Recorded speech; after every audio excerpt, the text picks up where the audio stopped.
everybody, and welcome to my YouTube channel. I'm so excited today to be participating in the Altenew Gardens Around the World video hop.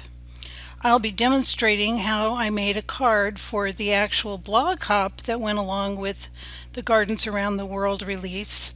And I'm really hoping that you will get a lot out of it and that you will be able to adapt this card in many ways to make it your own.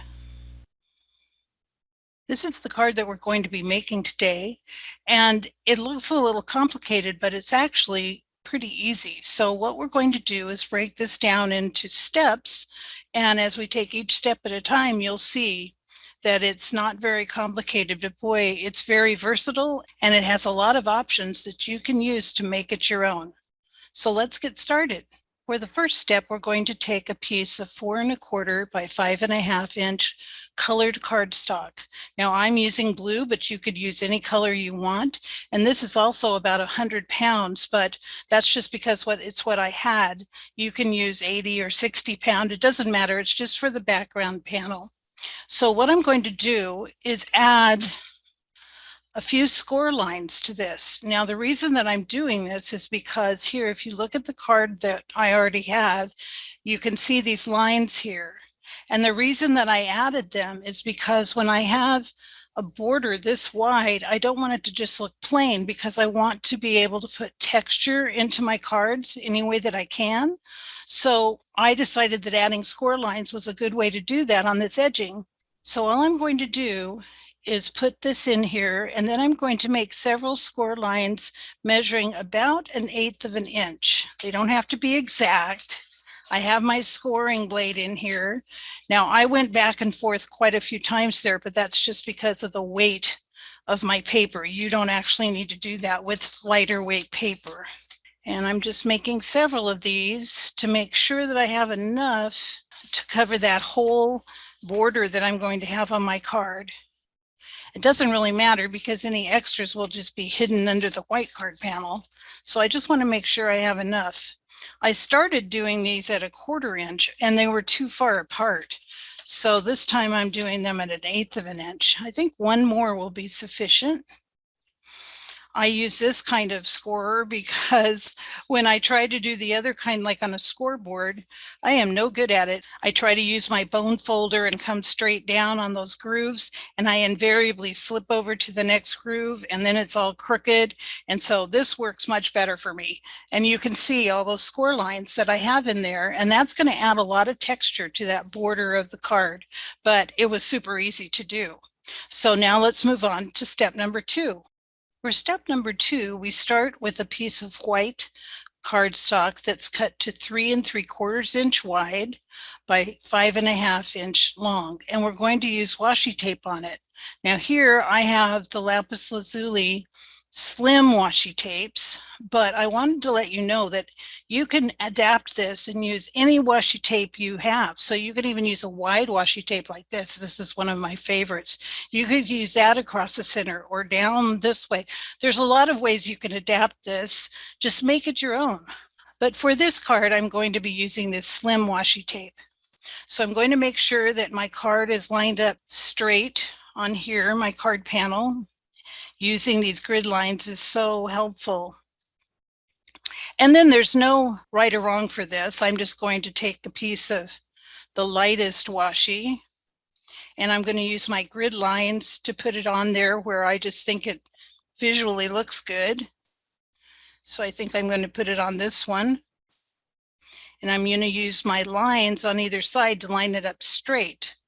Then once I do that one, I actually don't need the lines because I can just use the tape ahead of it to line it up. So on this one, I'm just going to put it with a very narrow little margin there. And if I made a mistake, washi tape is so forgiving. You can just take it off and do it again. But like I said, you can use wider washi tape. You can use floral washi tape. You can do whatever you want. Again, the washi just adds more texture to your card, more interest to your card. And the more you do these kinds of things, the more it raises your card up to another level. And even though it's easy, it just makes it look so much more complex and beautiful. So here I'm putting my last washi on. And then all I'm going to do is push these around to the back like that. And we're done with step 2. How easy was that? Now we're going to move on to the next step. Okay, for step number 3, we're going to bring in our 3D embossing folder. Now, I love these. I have a lot of them. I use them all the time.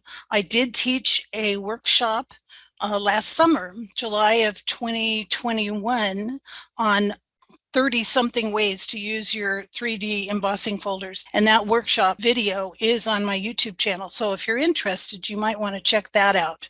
For this card, I decided to use the Garden Harmony folder, which has a lot of little leaves, and it's just a really pretty textured background. Because we're going to put some stamped larger flowers on here, I didn't want something that was really big or took too much of the focal point away, but I did want something that would just make the background look like it was beautifully textured. So I'm going to start by taking a wet wipe, baby wipe, and just going over both sides of this panel. I have a funny story to tell about this. I used to spray my cardstock for doing this, and I always got it too wet. And it was always either dripping or it was sopping wet, or I don't know, or not wet enough or not evenly wet. And so one day I thought, what will happen if I just decide to use a baby wipe on it? And it worked wonderfully. Look at me, I'm having trouble lining this up and keeping it straight. Of course, because I'm making a video. There we go. Anyway, to make a long story very short, my baby wipe idea worked great. And then guess what? About 2 weeks ago, I watched a Jennifer McGuire video for the first time in a long time, and I saw she was using a baby wipe, and I was so proud.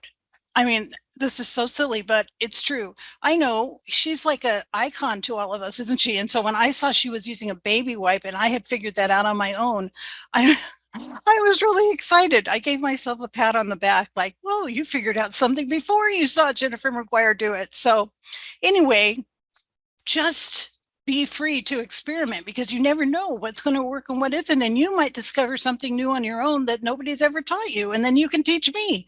So there you go. Anyway, I just put this in here, and I'm going to run it through my machine off screen because I don't want you to hear all the noise of my die cutting machine, and I'll be right back. Okay, here's our finished 3D embossed panel, and you can see how well the washi tape embosses too, and it just looks so pretty with the white embossed and then the washi tape also embossed, and how much texture that adds and dimension to your card.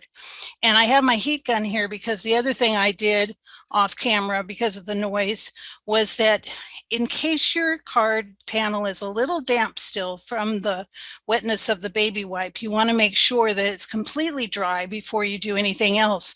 So I always take my heat gun and just use the low setting and just kind of dry it off to be sure that it's totally dry before we go on to the next step. So let's go ahead and make that happen. So here we are ready for the next step, and that's going to be to stamp our flowers. However, I did go ahead off screen and use foam tape to tape these two card panels down together, and you can see the lines that we made there, the score lines we made that add that extra interest in this side piece. And here you can see the washi tape and the beautiful 3D embossing on this. So now all we have to do is stamp our flowers. So to do that, I am using the Morning Flowers set from Altenew. And like I said before, this card is on my blog, and I will put a link below to it, and it has all the instructions on there, so you don't have to remember them just from watching this video. It's all on there detailed for you if you want to try this card. So anyway, we're going to just go ahead and do the stamping. This is the layering guide that comes with it, and you can see they give you lots of ideas. And then it also includes this very cool instruction sheet of how to layer the stamps. And I know that this is something that people struggle with, and I struggled with it too. I want to just give you 2 tips. One is one that you are familiar with if you have ever watched my videos or come to my workshops, and that is my secret weapon, which is these glasses right here. Now I have flip down glasses that go onto my regular glasses. But if you don't have to wear glasses all the time, you don't need the flip down kind. You can just go get yourself some powerful reading glasses at the drugstore.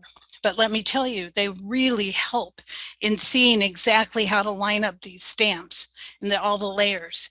And it just makes all the difference. I think mine are 4 times magnification.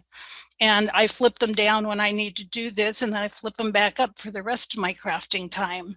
So that's clue number 1. Hint number 1. Hint number 2 is when you put your stamps in your stamping platform, or even if you're just going to use your acrylic blocks, which by the way, I don't use because I'm terrible at lining things up with them. But anyway, maybe you're really good at it. Either way, the first thing is to line your stamp up the same direction that the stamp is on here. So here the leaves go down this direction, and I've lined them up exactly the same direction, because that way when you go to layer your stamps, you see where they're supposed to line up according to the diagram much easier than if you just had this at a different angle and then you're trying to figure out where to put the next stamp. So always put them exactly the same as how they're lined up in the layering guide, and then get your magnifying glasses. It's funny because I just got an email like 2 days ago from somebody who got these glasses from my last workshop and said, oh my gosh, this made all the difference in the world. So I hope you have the same results with them. It certainly made a big difference to me. Now I'm going to put the layering guide where I can see it. I already have my first layer of stamps here. And because we did the Lapis Lazuli color family on the washi tape, I'm also going to use that color of ink. It's really nice that in Altenew brand, they have everything all color coordinated, which just makes it so much easier for us who love making cards but aren't necessarily trained artists. So the first thing I want to mention to you before we put the ink on is to use an eraser. This is Altenew's conditioning eraser on your stamps. Now I have used these stamps multitude of times, so I have conditioned them many times already, but you just rub the eraser on there and then make sure there's no residue from anything on your stamp. Now when the stamps come, they can have little film on them or whatever, and sometimes when you stamp it the first time, it just doesn't stamp evenly, and that's because they're not conditioned. So this makes a big difference too. Conditioning them before you start. And if you don't have an eraser and you don't have anything that's meant for conditioning stamps, you can actually just use your hands and go like that and condition them and make sure there's nothing on them. But the erasers work fabulous. So to start with the Lapis Lazuli, I'm going to use Iceberg for the first layer, if I can get it open. There we go. So I'm just going to stamp this on here. I use the mini cubes simply because, well, for 2 reasons. 1, for storage. I don't have very much storage space, and 2, for just price-wise, it's much cheaper to get the mini cubes and have all of them than it is to buy the pads, although I wish I could use the pads, but that's just not in my budget or my space, so I use the mini cubes. So here I'm going to use this tool to help me rub it down. Now you can buy these now, but my husband made this for me a long time ago out of just a dowel and some felt, because I have arthritis in my hands, and this makes it so much easier to stamp. So there you go. That's our first layer of the flowers. And now I'm going to stamp the first layer of the leaves in frayed leaf. Whoops, didn't show it to you. There we go. Which is from the Green Fields color family. And I know normally people speed this up during their stamping process, but I've had so many comments from people saying, thanking me for not speeding it up, that I am just going to do it the old-fashioned way and let you watch me stamp this whole thing. And you can speed up your film and jump ahead if you don't want to make that happen. But there's a lot of people, I think it's people like me, because I'm 70, and I think it's a lot of older people that just are used to watching more in slow motion, and they appreciate being able to see the whole process. So this is my second layer, and I have flipped my glasses down, and it is helping me to see all the edges where I can line them up exactly for this second layer. One of the reasons I like this morning flowers is because they do have a clump of flowers and you're not having to stamp 3 or 4 individual flowers. It's all here in one little nice clump, which is just so nice because it's easier to just stamp it and move on. Okay, I'm going to skip the Eastern Sky and I'm going to go to the third color, which is Ultramarine, for this layer. Once again, I've already conditioned all these stamps from lots of use.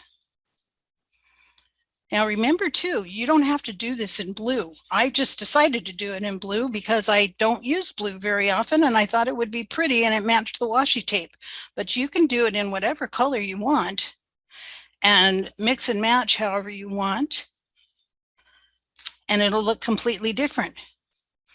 Okay, there's our blue second layer. And I'm going to wipe this off and put it back and get my second layer for the leaves.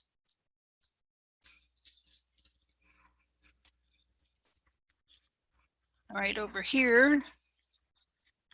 Here we go. Put the glasses back down again. I'm going to pull this over towards me a little bit more so I can see it better. And just about there, looks good. And the second color of the green fields is Forest Glades.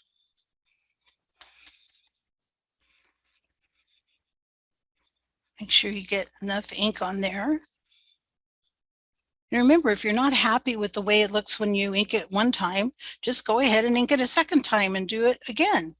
There's no rules here. You could just do what makes you happy, what looks good, and have fun with it. And especially if you use these glasses, I'm just telling you right now, it made stamping much more fun for me and not something to be afraid of, which I was originally. I shied away from it a lot. Okay, so now here's my third layer for the blue. Down go the glasses. And I'm going to line it up. I don't think you can see the details all that well on the camera, but I can with my glasses on. And get it all lined up, and there we go. I'm going to use the darkest color of this grouping, which is azurite. Azurite. Okay. Put that down.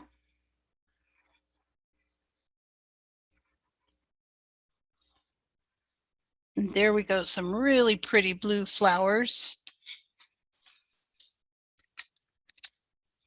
I tried it using the lightest color, which is iceberg, and then using the Eastern Sky, and then using ultramarine, which are the first 3 colors in the color family, but they were kind of too pale. So I really like skipping that one and moving on up to the ones that I used. And then my last leaf stamp, well, almost last. I'll show you what comes after this. Okay, pull it back down here where I can see it a little better.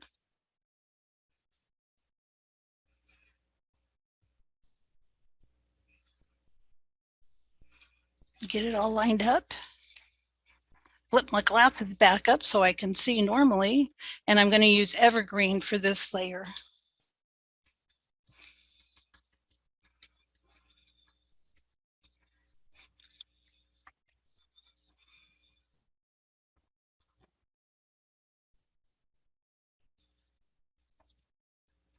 And there we're done with that. Now, the one thing we still need to stamp is this piece right here that goes, I'll just use my scissors as a pointer, that goes from here to here. You see this blossom is kind of hanging off in space. So there's a stamp that goes between those two, and it's pretty small, but Again, if you are able to see well enough, you can line it up without too much problem. So I'm going to put it right here. And you know what? I also learned the hard way, because I messed it up one time, that even with messing it up, it didn't look bad. So relax and don't worry about it. So I'm going to do this in the frayed leaf first.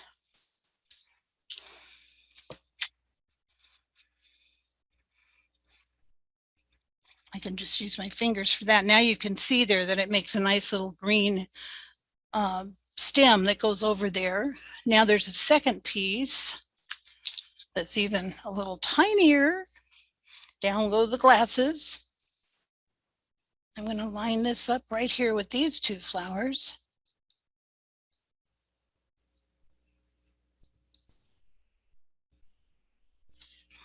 Okay.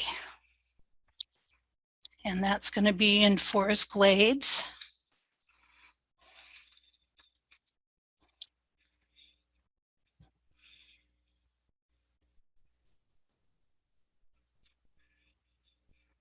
Okay. And there's a third one too, but I'm not going to do the third one, and I'll tell you why. I'm not going to do it because I oftentimes do get it in the wrong spot. And these look good to me, and nobody who's looking at my card will ever say, oh my gosh, there is not a third layer on that green piece right there. So I'd rather leave well enough alone, because I have some problems sometimes. Maybe it's just my clumsy hands, but dealing with little tiny stamps sometimes doesn't go well for me. So I would just rather leave well enough alone when I see that this looks good. But you'll notice we're also missing the stamps on the inside of the flowers, these little circles from the flowers. And so there are stamps that go with that, but they're really teeny tiny. And again, I have problems with my fingers getting them lined up and doing the right thing. And I could use tweezers, but I sometimes do that. But on this one, I wanted to show you an alternative method of doing the middles of your flowers, the centers of your flowers. And if we pick up this again, we can look, let's look at this one. Can you see that? There's like a yellow center, and then there's like orange dots around it. And there's another way to do that besides using those tiny, tiny little stamps, and that is with your alcohol markers. So I'm just going to show you how to do it. I'm going to start with the buttercream, and I'm going to use the nib tip, the smaller tip, and flip my glasses down so I get a good view. And then I'm just going to color in the centers of my flowers. Now, a lot of times I do use stamps, but if they're really tiny ones, I have problems. So this is what I do instead. I just color in. And then, of course, I want to give it some texture. So I'm using the Warm Sunshine, use the nib tip, and make some little dots around the middle. So it adds a little textured surface, just like that with a little nib. And then I'm going to make some darker dots around the outside with, what is this, caramel toffee. Just like those stamps had around the outside of the center. Not evenly, because, you know, flowers don't have them totally even, but just kind of making dot, dot, dot, dot, dot. And there you go.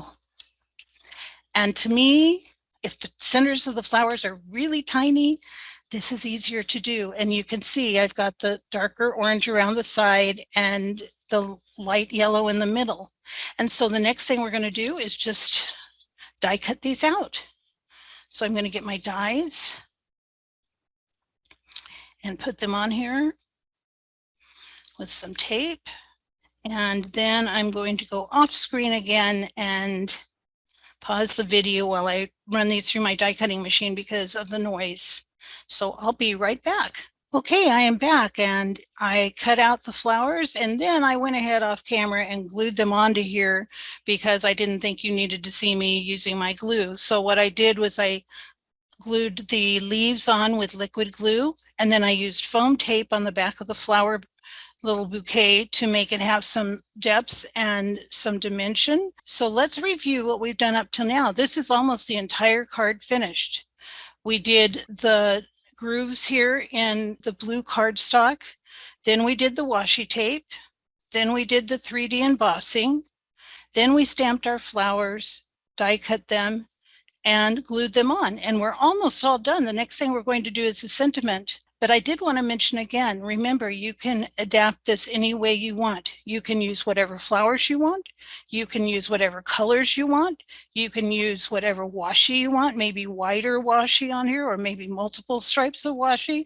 You can use whatever embossing folder you want. You can adapt this in so many ways. So don't be afraid to do that. And I would love to see it if you do that. So let's go ahead and move on now to the sentiment. And I have taken a sentiment from the set that's two little parts put together, and it says sending lots of hugs.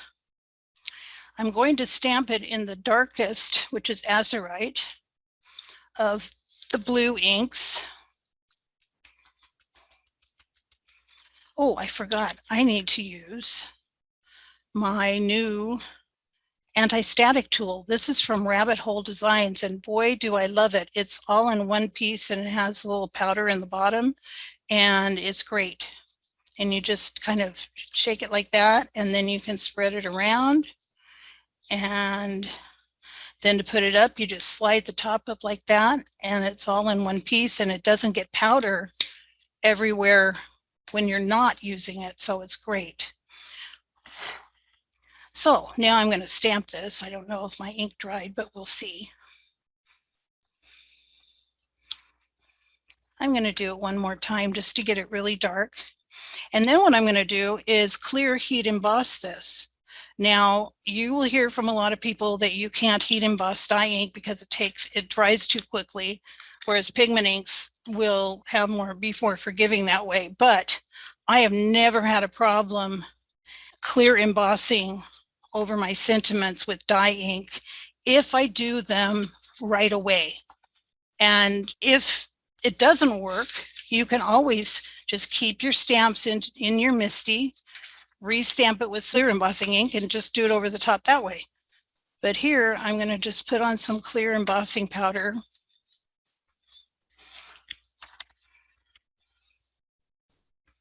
Put it back in my jar. If you've come to any of my workshops, these are my printed sheets from the workshops that are my first drafts, and I save them for my, from the handout, I save them for my sheets for embossing like this. So there it is with the embossing powder on it. And off camera, I'm going to go ahead and dry this so you don't hear the noise of my heat gun. And I'm going to cut it out with this little circle die that I have to make the sentiment. So I'll be right back again. Okay, I'm back, and here's our sentiment that I heat embossed and die cut. I put some foam tape on the back of it, and we're going to put it right there. And basically our card is done. There's just one more step. So I'm going to bring out my pearls. Now you're going to wonder, what about this? If you see my original card, you're going to see that it's got blue pearls on it as embellishments. Well, I don't have any blue pearls. So how did I do that? Well, this is a secret I'm going to show you that I do all the time. I'm going to get some, today I'm just going to use this Post-it tape. I'm just going to cut off a piece of Post-it tape. I love this tape. And I'm going to fold the ends down just like this and put the sticky side up on my board. And then I'm going to take some plain white pearls that are easy to get, you know, on Amazon, cheapo. Then what I'm going to do is take my Persian blue alcohol marker, and I'm going to make my own colored accents and embellishments just by coloring these white pearls with the blue alcohol ink. And you can do this any color to custom match to your card. Now, I tend to like pearls better than I like sequins, but you can do it with plain sequins as well. And see how these are turning out all blue? We'll just give them a minute to dry because it's alcohol ink, so it dries really fast. You just stick them down to the tape like that so it holds it while you're doing it. Then I'm going to move these over here, put my card in the middle, and I'm going to use my little pickup tool, make this loose, and then pick it up. And I think I'll put the first one right there. Now, again, I learned a long time ago, I think it was in the AACP, the Educator Certification Program for Altenew. I think I'm going to put this one over here, right there. Maybe in the middle of the washi this time. That you should always do odd numbers of embellishments, because apparently our eyes tune into odd numbers and focus better on odd numbers than they do on even numbers. Can you believe it? Who knew? Some scientists figured that out, I guess. But anyway, so I always either put 3 or 5 embellishments on, or maybe 2 little groups of 3 each, but try to make it where it's like a triangle of some sort, because our eyes apparently focus better on that. So all I'm going to do to finish this is just glue these blue pearls on. Whoops. Put a little dot of glue there.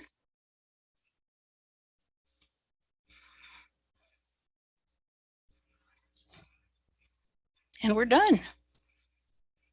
So I hope that you realize after all of this that a card that has a lot of steps like this isn't as complex as it may look. It just takes doing one step at a time and doing it the simple way. And there you go, a really pretty card. And if you want to know all the steps, go down below on the info and click on the link there to my blog. And otherwise, I would really love it if you would subscribe, or please leave me a comment to let me know what you think about this card and about this process. I would really like that. Thanks so much for joining me today, and I'll see you next time.